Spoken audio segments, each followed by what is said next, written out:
L'introduction. La recherche scientifique n'est pas une simple collecte de données. C'est une démarche rigoureuse, logique et itérative qui vise à répondre à une question précise sur le monde vivant. En biologie, cette démarche suit un chemin bien balisé, de l'idée initiale à la publication.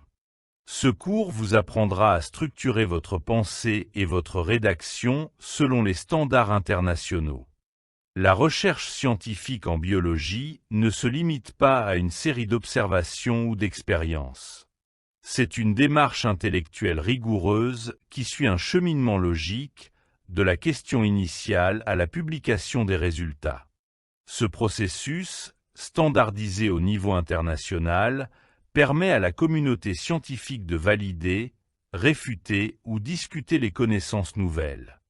Il repose sur 5 piliers fondamentaux: le choix d'un titre explicite, la définition d'une problématique pertinente, la formulation d'hypothèses testables et l'organisation du manuscrit selon le plan IMRAD, introduction, matériel et méthode, résultats, discussion, et enfin, la rédaction et la publication sous forme d'articles ou de rapports scientifiques. Nous allons détailler chacune d'elles. Ce cours vous guidera à travers ces étapes avec des explications et des exemples concrets issus de la biologie animale, végétale et microbienne.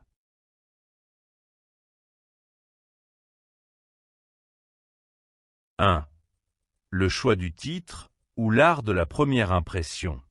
Le titre est la vitrine de votre travail. Le titre est la première chose que lit un chercheur ou un enseignant. Il doit être informatif, concis et attractif. Un bon titre permet au lecteur de savoir immédiatement de quoi il s'agit et si l'article l'intéresse. Il doit être suffisamment précis pour informer et suffisamment attractif pour donner envie de lire l'article ou d'écouter la présentation. Un mauvais titre peut conduire à ce qu'un travail intéressant soit ignoré. Les fonctions du titre. Identifier le sujet, le domaine général, écologie, génétique, physiologie. Indiquer l'organisme ou le modèle d'étude, non scientifique, espèce, lignée cellulaire. Suggérer l'approche, expérimentale, comparative, descriptive. Donner un résultat principal, si possible, sans exagérer. Les règles de rédaction du titre. Titre précis et spécifique, évitez les titres trop vagues. La longueur, entre 8 et 15 mots, certaines revues acceptent jusqu'à 20 mots. Évitez les titres trop longs ou trop courts. La précision. Bannissez les termes vagues comme étude de, recherche sur, effet de. Privilégiez des verbes d'action, induit, régule, inhibe, favorise. Les mots-clés. Placez les plus importants en début de titre pour le référencement. Les abréviations. Seules les très courantes sont autorisées. ADN, ARN, ATP. Évitez les abréviations propres à votre laboratoire. Indiquez le modèle biologique, espèce, organe, cellule, si pertinent. Les noms scientifiques. Écrivez le genre et l'espèce en italique, avec l'autorité entre parenthèses si nécessaire.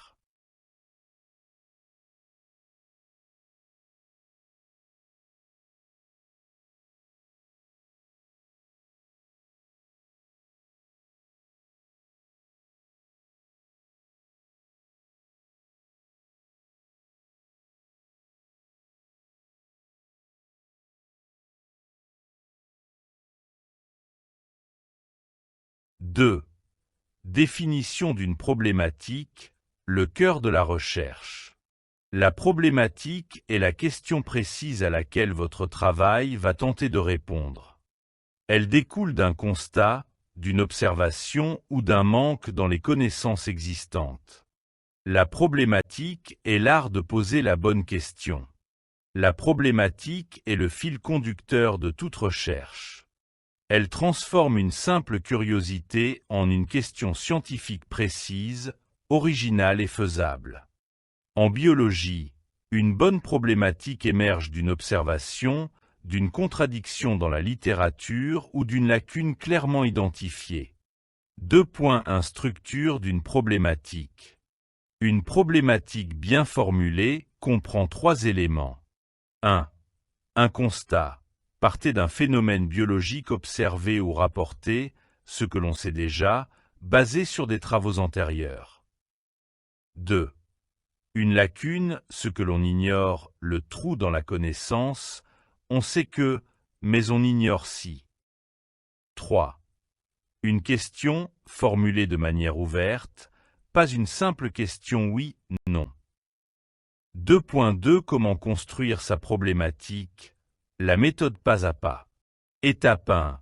Partez d'un phénomène biologique précis. Exemple.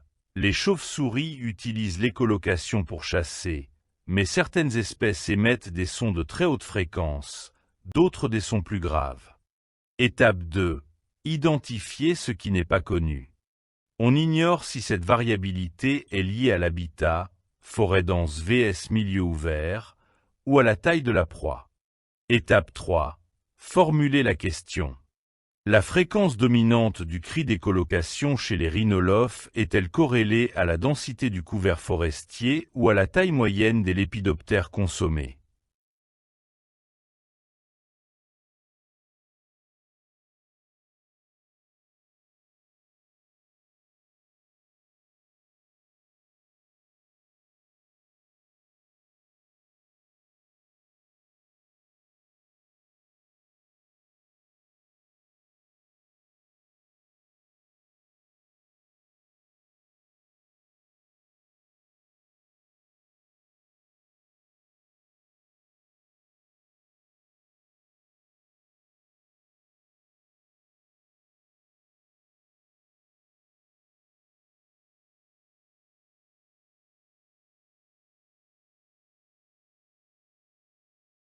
« 3. La formulation d'hypothèses, des réponses provisoires à tester et à confronter aux faits. Une hypothèse est une proposition explicative qui découle de la problématique. Elle doit être testable, on peut imaginer une expérience pour la vérifier ou l'infirmer, et falsifiable, il existe un résultat qui pourrait la contredire. On a une hypothèse principale et des hypothèses secondaires. Pour formuler une hypothèse, il faut premièrement en allant de la problématique. 2. Proposer une réponse précise, quantitative si possible. 3. Indiquer la direction de l'effet, augmente, diminue, plus grand que, inférieur à. 4. En biologie expérimentale, on utilise généralement 2 types d'hypothèses, l'hypothèse nulle et l'hypothèse alternative. Rôle des hypothèses dans la construction de l'expérience. Les hypothèses déterminent. Le plan expérimental. Quel groupe comparé, témoin vs traité. Les mesures. Quelles variables quantifiées. Les tests statistiques. Test T, ANOVA, corrélation, etc.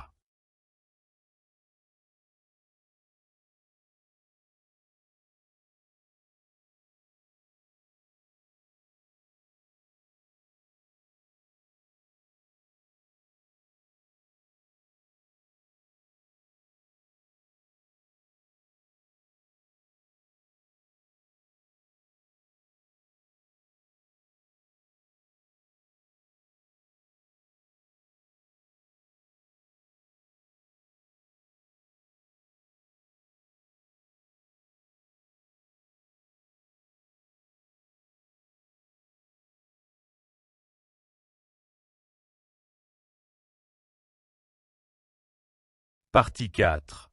Le plan IMRAD, la structure standard d'un article scientifique. IMRAD, introduction, matériel et méthode, résultats et discussion, est l'acronyme de la structure adoptée par la quasi-totalité des revues en biologie expérimentale. Cette organisation répond à une logique. Elle raconte l'histoire de la recherche de manière fluide, du général au particulier, introduction, puis le détail de la méthode, puis les faits bruts, résultats, et enfin l'interprétation qui remonte vers le général, discussion.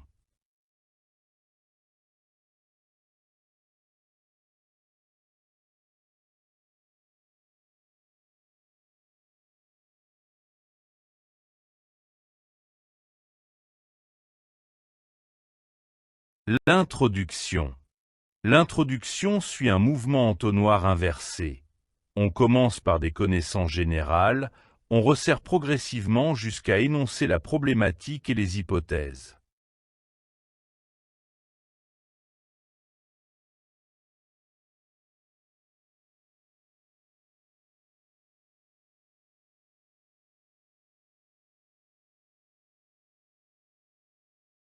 Matériel des méthodes.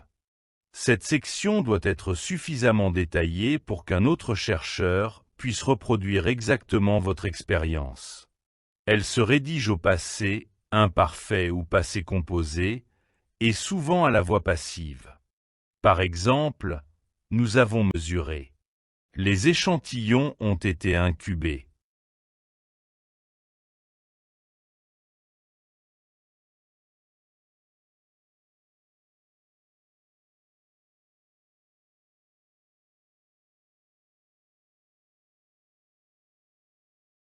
Les résultats.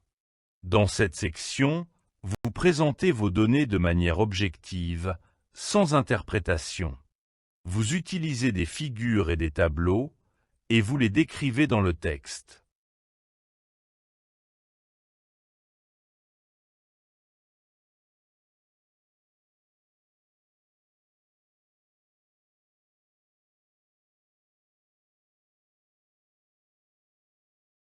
La discussion.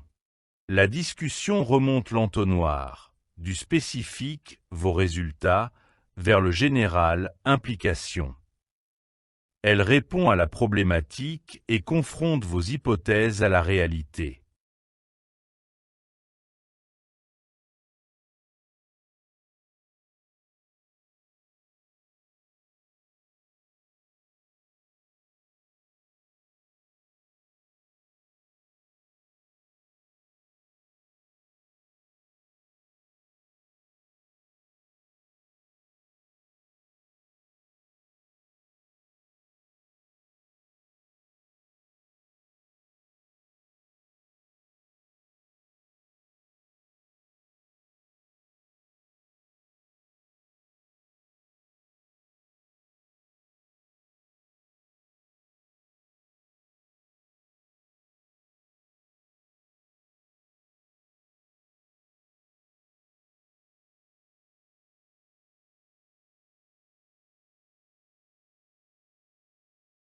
Pour conclure, le processus de recherche scientifique en biologie est une démarche structurée. En maîtrisant le choix du titre, la problématique, les hypothèses et le plan IMRAD, vous vous donnez les moyens de communiquer efficacement vos résultats. Ce cadre n'est pas une contrainte, mais un outil pour organiser votre pensée et rendre votre travail compréhensible par la communauté internationale.